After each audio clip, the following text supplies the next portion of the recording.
간단한 자기소개와 함께 중등 필독 신문을 쓰시게 된 계기를 들려주세요. 저는 중학교에서 아이들을 가르치고 있습니다. 언니는 지금은 교육연구사로 있지만 중학교에서 오랫동안 국어 선생님으로 아이들을 가르쳤어요. 아이들한테 도움이 되는 책이 뭘까 고민을 하게 됐고요. 저희 아이가 중학교 3학년 올라가고 둘째 아이가 중학교에 입학을 하게 됩니다. 그래서 우리 아이들한테 도움이 되면서 사고력을 키워줄 만한 책이 뭐가 있을까 이야기를 나누던 중에 중등 필독 신문이라는 것을 구상하게 됐습니다. 책이라는 것이 아이들한테 줄 수 있는 그 무한한 에너지가 있는데 아이들이 요즘 책을 잘 읽지 않잖아요. 네, 아이들한테 꼭 읽었으면 하는 마음에 필독이라는 말을 넣었고요.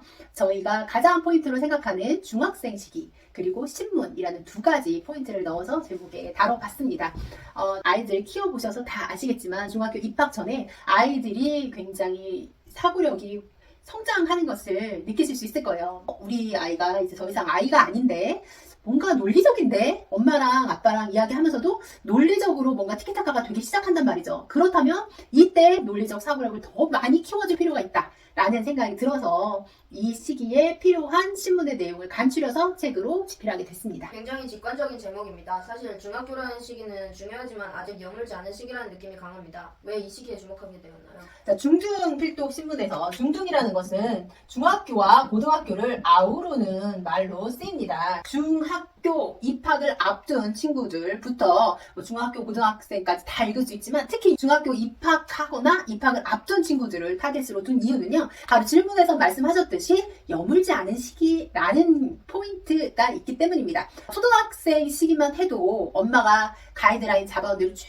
따라오는 친구들 정말 많죠. 엄마가 학원 가라면 가고 하라는 대로 다 아이들이 하는데요. 중학교 되면 어떤가요? 중학생이 되면 바로 이 복병을 만나죠. 나는 누구지? 내가 좋아하는 건 뭐지? 나는 어떻게 인생을 살아가야지 될까? 라는 고민을 하게 되면서 부모와 부딪히게 됩니다. 그렇게 아이들이 생각이 여물어 가고 자기만의 가치관을 가지고 가는 게 중학교, 고등학교 시기예요. 사춘기가 고학년부터 시작해서 고등까지 이어지거든요. 이 과정을 쭉 겪어가면서 아이들이 그야말로 생각이 여물어 갑니다. 그 여물어 가는 과정에서 아이들한테 논리적인 것, 합리적으로 생각하는 것, 사고를 체계적으로 할 수 있는 능력을 반드시 키워줘야겠다 라는 생각이 들어서 이 시기에 주목하고 이 시기를 대상으로 책을 쓰게 되었습니다.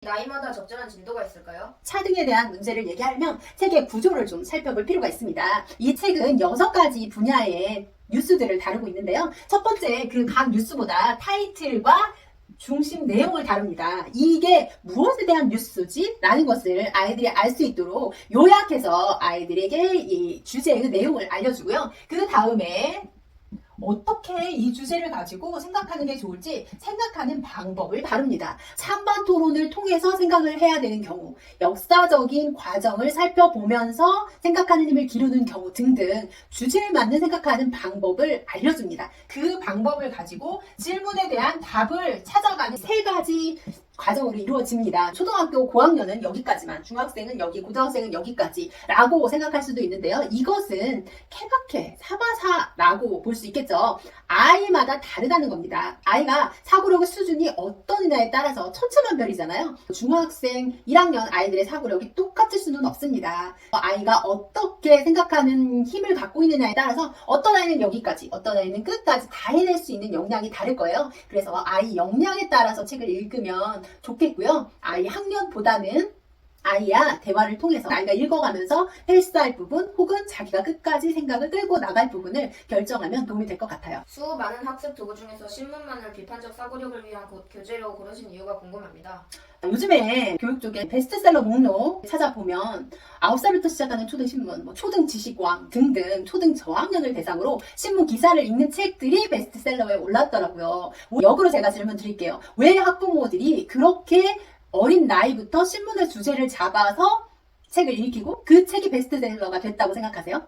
그렇죠. 신문이라는 것이 그만큼 아이들한테 줄 수 있는 게 많기 때문이에요. 신문이라는 도구가 다양한 세상을 다루고 다양한 분야의 깊이 있는 정보를 다룹니다. 그러면서 아이들이 생각하는 세상을 넓혀주는 역할을 하죠. 신문에서는 사설이나 찬반토론 등등을 다루면서 생각하는 방법들을 알려줘요.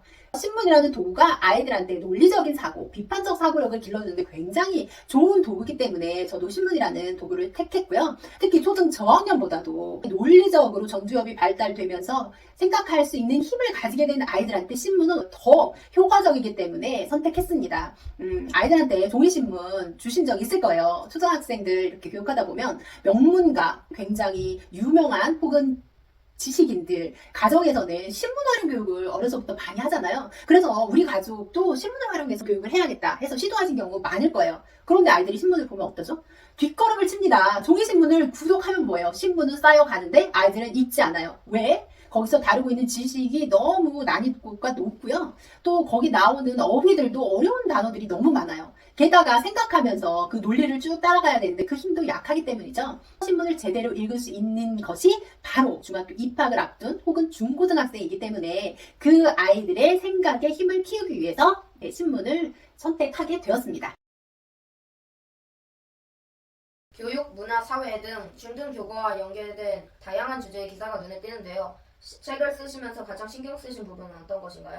초등학생 학부모님이라면 여러 가지 집에서 따로 학원 다니는 것 말고 공부를 시키시겠지만 이 문제집 한두 권 안 풀려본 부모님이 없을 거예요. 비문학 독해라는 것이 대학 수능에서 굉장히 핵심 키워드로 자리를 잡게 되었잖아요. 문학보다 훨씬 더 넓은 영역을 다루고 아이들이 백그라운드 지식이 없으면 문제를 풀면서 당황하기 때문에 어떻게든 비문학 독해력을 키워야겠다. 또 문해력이 낮은 아이들한테 문해력을 키워줄 수 있는 것으로 비문학 독해 지식만큼 좋은 게 없다라고 생각을 하실 거예요. 그래서 이런 문제집을 풀다 보면 문제집이 어떻게 구성되어 있나요? 그 문제집의 주요 내용을 읽고 챕터별로 중심 내용을 찾고 그것을 합해서 요약하는 방식의 문제집입니다. 챕터에서 다루고 있는 내용으로 옳은 것은 아닌 것은 라는 단순한 문해력을 측정하는 그런 문제집이 많거든요. 그 단계에서 한 단계 더 올라가자라는 생각으로 책을 집필했습니다. 6가지 분야에서 필요한 뉴스들 중에서 한 이슈, 중고등학생이라면 꼭 기본적으로 알아야겠다라는 주제를 선정을 했고요. 그 주제들을 깊이 있게 생각할 수 있는 방법이 무엇일까?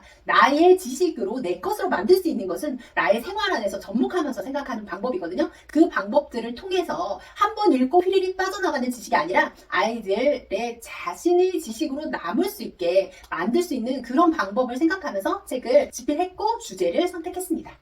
이 책을 구매한 학생들이 이 책을 어떻게 활용하면 좋을까요? 학부모님은 어떤 도움을 주실 수 있을까요? 학생들은요, 책을 읽게 되면 펼치자마자 당황스러울 거예요. 우와, 이게 뭐야? 머리 아프다. 읽기 싫다. 라는 생각을 우선 할 수 있을 것 같아요. 아무리 부모님이 좋은 책이야 라고 권해줘도 욕심을 갖고 있는 친구들은 많지 않을 텐데요. 학생들이 조금 더 재미있게 보기 위해서는 6개 챕터 중에서 자기가 가장 관심 있고 들어본 적 있는 주제를 선택하는 것이 방법입니다. 아이들이 쭉 주제를 읽어보고 이 주제 나 들어봤는데 혹은 이거 나 학교에서 배웠는데 이거 재밌겠는데 라는 주제를 선택하게 하세요. 학생들은 그 주제를 선택해서 가볍게 읽어보는 것부터 시작하면 좋겠습니다. 모든 책에 처음부터 끝까지 다 읽겠다는 욕심을 버리고요. 내가 재미있는 주제부터 하나하나 가볍게 접근하다 보면 그 다음 주제는 요거 어떨까? 이렇게 생각하면서 책을 재미있게 읽어나갈 수 있을 것 같아요. 학부모님들은요, 아이들한테 책만 읽어라라고 사주고 뒤로 빠지시지 말고요.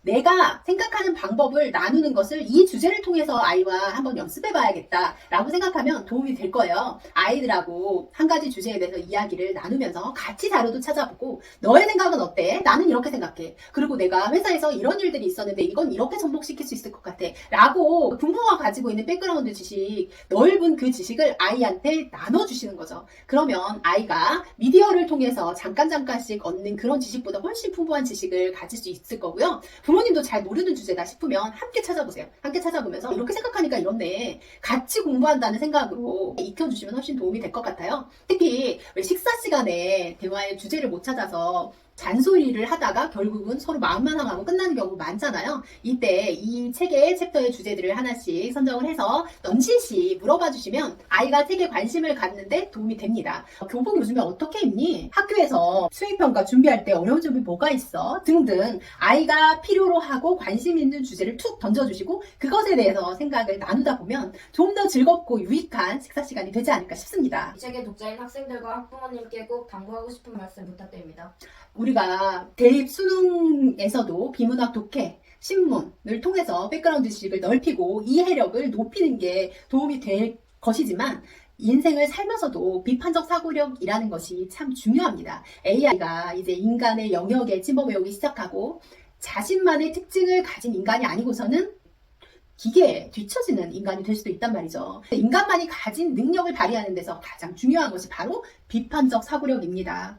어떤 사안에 대해서 어떻게 생각을 해 나가는지 그 방법을 익혀야 될 텐데요. 우리는 흔히 부모 혹은 어른들한테 넌 생각이 없니? 왜 생각을 못해? 머리는 장식으로 달고 있는 거야? 이런 말은 하고 들으면서도 생각하는 방식을 가르쳐 주지는 않았어요. 아이한테 생각은 이렇게 논리적으로 하는 거야. 이렇게 비판적으로 생각해야 돼. 그래야지만 너가 세상을 제대로 볼 수 있어. 라고 이야기를 하면서도 방법은 가르쳐 주지 않았는데요. 이 책을 통해서 주제에 대해서 생각하는 다양한 방법들이 나와 있으니까요. 아이들한테 생각하는 방법을 배우게 한다면 비판적 사고력을 길러서 미래에서 아이들이 좀 더 단단한 어른으로 자기 입지를 가지는데 도움이 되지 않을까 싶습니다. 가까운 미래의 대입에도 도움이 되고 아이의 인생에도 많은 도움을 줄 수 있는 사고력을 기르는 책, 신문을 통해서 함께 해보면 어떨까 싶습니다. 중학탐구 생활입니다.